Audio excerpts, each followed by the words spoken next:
Let's be blunt and blaze it up. Today we cannot beat around the bush. We going into the weeds to talk about that liquor and that kush. Also known as marijuana, Mary Jane. weed, Get that chronic. Let me get that my gas. personal favorite, ganja. Or herb. Herbal I was going to essence. say herbal essence. Seems to be most popular in the low-income communities. One drug is now on parole. It has left prison where it shared the company of other criminal drugs like opium, cocaine, meth, and ecstasy. Which means it is no longer a criminal drug. It has been decriminalized. Yes, he's out on parole. And weed has now joined the ranks of another criminal that has been walking our streets, the notorious Alcohol. Sipping on gin and juice. Lay back. Welcome to Worldly Ministries Virtual Synagogue, My Church at Home, and I am your host, Minister Speaks. I'm your co-host, Isabel, checking in once again. So pass that weed, pass that drink, because this listen is bound to make you think. About the relationship between alcohol, weed, and spirituality. By the way, I definitely had to do my research before coming in on this one. Yeah, I already know, because I was like, wait a minute. Alcohol and weed are mentioned in the Bible, Well, I know right? for sure. Yeah, I know for sure that herbs are mentioned in the Bible. Healing herbs are mentioned in the Bible, and of course, wine is mentioned in the Bible. Drunk R's are mentioned in the Bible. Getting drunk is mentioned in the Bible. Since it's mentioned in the Bible, it must be okay spiritually, right? Is that what the belief is? Because it's mentioned in the Bible, it must be okay spiritually? Yeah, a lot of people drink alcohol and everything in the Bible, so it must be okay. But when it comes to the herbs, I noticed that anytime it's mentioned herbs or vegetations or green leaves from the ground, it's saying that it's for food, healing, and meditation. The meditation part is you burn the herbs, but you don't burn and smoke the herbs. And we found that burning herbs is also for like burnt offerings biblically. For example, in the book of Exodus, God instructs Moses to use sweet-smelling spices, including myrrh, on the altar as a burnt offering. That's in Exodus chapter 30, verse 34. And if you want to reference the healing, in the book of Revelations, the Apostle John describes a vision of heaven in which he sees the tree of life, whose leaves are for the healing of the nations. That's Revelations chapter 22, verse 2. And so it seems like back in those times, they did not actually smoke the herbs. They didn't, you know what I'm saying? Yeah, it is important to note that smoking, as we know today, which is inhaling the smoke, is a relatively modern practice that did not exist in biblical times. Do you think that smoking is cool? Well, God doesn't think so, because doing so will destroy your body, which is the temple of the living God. So even though weed and alcohol are no longer considered criminals, that has not stopped them from terrorizing people, especially young people. And so the question is using weed and drinking alcohol a spiritual issue? To put it simply, the flesh is weak and we live in a sinful world that will break many of us under pressure. So whether it be peer pressure or the stresses of life, under pressure, our moderations can become extremes. Therefore, drinking and smoking weed then becomes a spiritual issue. So like when we become depressed, we overeat, we oversleep, we spend hours upon hours watching TV and browsing social media. When we face financial pressure, we overwork and undersleep. When we face peer pressure, we stay out 2 hours past our curfew. I mean, even pressure from church work can cause many of us to neglect our families. I mean, all of these examples are good things that we do that become bad when no moderation is applied. Many of these good things, even though they are wrong to do in extreme, don't always have dire consequences when done infrequently. However, on the other hand, whenever evil is practiced to the extreme, the consequences can be immediately devastating. I mean, when many people become depressed, they overdrink, they get drunk. And we all know what people have done under the influence of alcohol: drunk driving, physical abuse to both themselves and to others. I mean, this kind of lifestyle leads to addiction because your brain desires to return to the high you get from being intoxicated. And this is a cycle that we don't have to look too far to find examples. But everybody does know that the Bible does say you can drink, just don't get drunk. Is that a Everybody know fact? that? Yeah. Really? Yes, it says that. So in where's the Bible verse? What Oh well. okay, I mean, what Bible verse says that? I don't know where it is exactly. I know it say it. I just don't know where it say it, but I'm pretty sure So that's that what was it said. so that definitely was not a fun fact, because you have to ask yourself, if alcohol is so bad and it can leave people helplessly drawn to it every day, why then would a loving God set us up for a potential downfall by asking us to be moderate in evil by drinking wine, not to get drunk, but just what? Basically for the taste, right? I understand that point of view, but at the same time, I've been hearing this all my life. God said, don't drink to get drunk, but you can drink, just don't drink to get drunk. You know, the devil is the father of lies, and he knows the best lies are the lies that sound like truth. You better say Okay, so that. let's start with the lie of alcohol. When God told Adam and Eve to stay away from the tree in the midst of the garden, he didn't say to eat the fruit in moderation, because there is no moderation in evil. Temperance is total abstinence from that which is evil and moderation of that which is good. So we do not encourage moderation in evil, even if from a small taste you won't surely die. Wait a minute, slow down now, because we looking at the verse at 1 Timothy chapter 5, verse 23. I'll be reading it in the New International Version.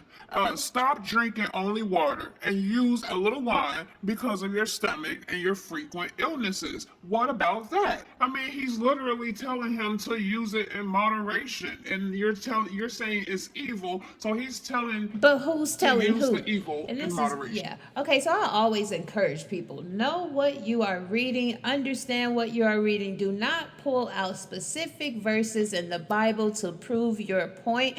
We just learned this the other week. When you are teaching certain things, you will be judged more strictly. So be careful on how you teach. Yes, but First Timothy does say exactly. Yes. Okay. So in the book of Timothy, God did not say that, first of all. Paul said that. Okay. Let's just be Well, clear. then help me Okay, understand. so Timothy was experiencing some health issues. He was falling ill frequently, and Paul diagnosed the cause of his illness and suggested a remedy. Okay, so it wasn't God speaking to Timothy, it was Paul. That's right, because being a zealous young Christian, Timothy must have been trying to do everything he could to live a life that was pleasing in the sight of God. And he had taken his moderation to the extreme, where he wanted to stay so far from alcohol that he was only drinking water. He wasn't even drinking grape juice. So there's the thing. Wait, I don't get it. Well, wine becomes wine from the grape juice and the fermentation process instigated by yeast. So, like I said, Timothy, being the zealous young Christian that he was trying to do everything he could to live a life that was pleasing to God, so much that he stayed away from juice, grape juice, in his sickness. So basically, Paul was protecting him from damaging his health. Right, because he was missing out on all the beneficial vitamins and minerals found in grape juice, and this could help him with his healing. He said, don't drink only water, but drink some grape juice for your health benefits to help you with your sickness. This statement was not only spiritually correct, but also scientifically correct. I mean, that's true. Research studies suggest that red and purple grape juices provide some of the same health benefits of red wine, and that eating grapes is even better. So Proverbs 20 verse 1 says, wine is a mocker, strong drink is raging, and whosoever is deceived thereby is not wise. So why should we then allow the devil to deceive us into thinking it is okay to do wrong in moderation? Now, alcohol may be frowned upon, but many in the society, and sad to say, even in the church, have changed their take on the drug marijuana. Because the government across the world is trying to decriminalize the drug.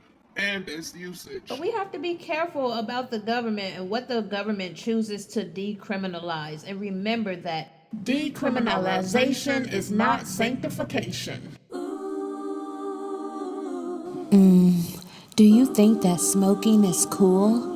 Well, God doesn't think so, because doing so will destroy your body, which is the temple of the living God.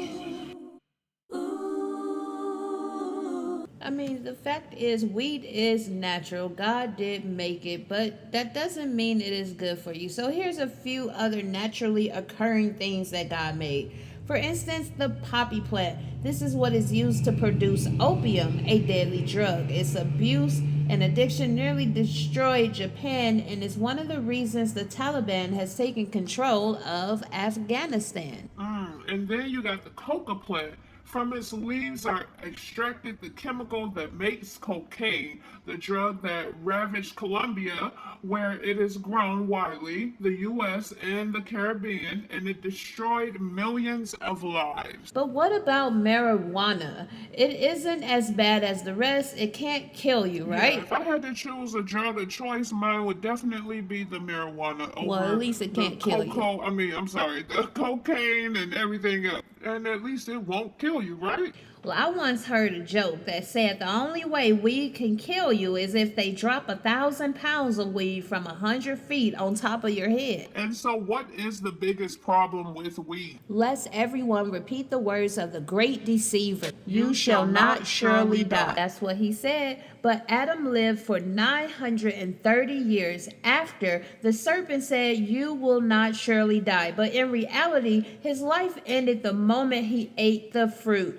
His life expectancy decreased from infinity to a measly 930 years. He now had to watch as sin destroyed his family, nature, and the whole earth right before his eyes. He had to live almost 900 years of regret and sorrow. And right now, at a block or a corner near you, there are young men and women who are surely dead. Marijuana has dulled their ability to reason, interfere with their ability to choose wrong from right, and they lack motivation to better themselves. The lacking motivation part is because weed is clinically defined as a depressant, and a depressant affects your nervous system and slows your brain function. So life already can be so depressing. It baffles me why there are people out there smoking and eating depressants. But here's a crazy fun fact. Marijuana contains dangerous chemicals that scientists still can't even accurately measure their effects. Right. So, in the end, biblically speaking, the primary reason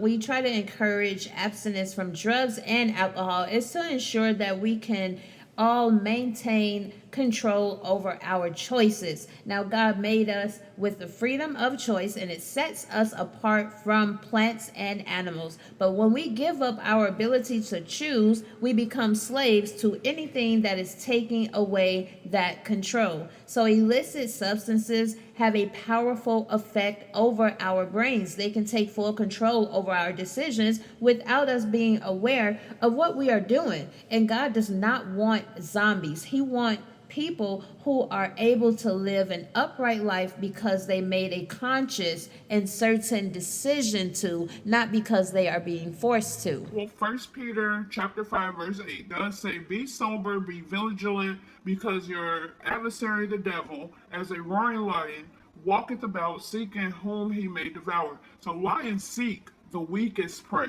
When we are not sober, we become a prime target of the devil. So basically, the only thing that the children of God should be blazing is the trail for God. We should be blazing the trail like Jeremiah when he said the word was like a fire shut up in his bones.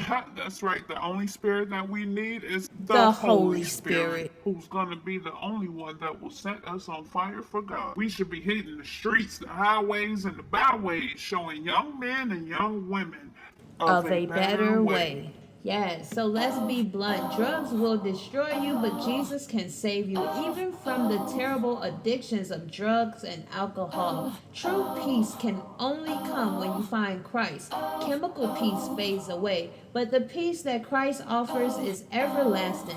It's a peace that passes understanding. It's a peace that the world cannot give and the world cannot take away. Amen. That was a pretty good one. How do you feel about I that? mean, it was cool, but I like the chronic. So, I already know. my fellow Yeah. 420 friends, the Oh, shoot, you. privileges Yeah, you already know.